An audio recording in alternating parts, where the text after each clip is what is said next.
গিয়েছিলাম গুলশান ২ তে একটু শপিং এর উদ্দেশ্যে। সেখান থেকে আমার ফেভারিট কৈতেতে একটু বসলাম। তো আমার চেয়ে বেশি স্নেহা রৌনকের বেশি পছন্দ। তো ওখানে কোনো ভ্লগ করার প্রিপারেশনই ছিল না একদমই। বাট যখন দেখলাম যে রামাদান মুবারক লিখে এত সুন্দর একটি সেলফি কর্নার প্লাস একটু ওয়েটিং করছিলাম, তখন মনে হলো তোমাদের জন্য একটি ভ্লগ নিয়ে নিই। তো এই কৈতেতা হচ্ছে গিয়ে এটির একটি ব্রাঞ্চ হচ্ছে গুলশান ২ ঠিক ইয়েলোর পাশে। তো এখানে বসে একটু ওয়েট করছিলাম, গল্প করছিলাম। তার মধ্যে স্নেহা রনক একটু সিরিয়ালে দাঁড়িয়েছিল ওখানে অর্ডার করার জন্য।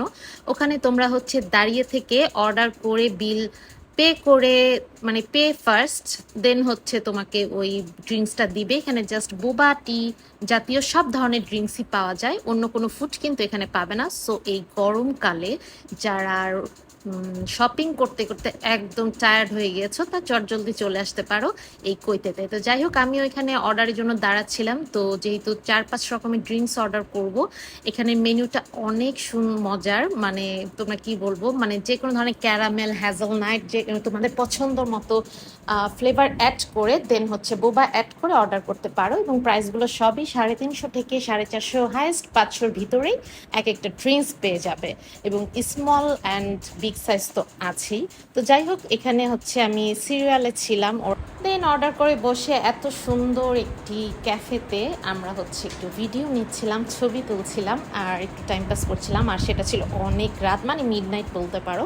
তো এটার উপরে একটি ওদের ব্র্যান্ডেড শপ ছিল, সেখান থেকে স্নেহার জন্য একটু ছোটো ছোটো শপিংও হয়ে গেল। করে এসেই কিন্তু আমাদের ড্রিঙ্কসটিও রেডি হয়ে গেল। এই তো এখন হচ্ছে গিয়ে আমরা ৪ জন ৪ রকমের ফ্লেভারের নিয়েছিলাম। আর রনক নিয়েছিল অ্যাকচুয়ালি বাবল মিল্ক টি, আমি নিয়েছিলাম ক্যারামেল মিল্ক টি, তোমার ভাইয়ের জন্য দিয়েছিলাম হ্যাজেলনাট, এবং স্নেহাও মেবি ক্যারামেল টাইপের কিছু একটা নিয়েছিল।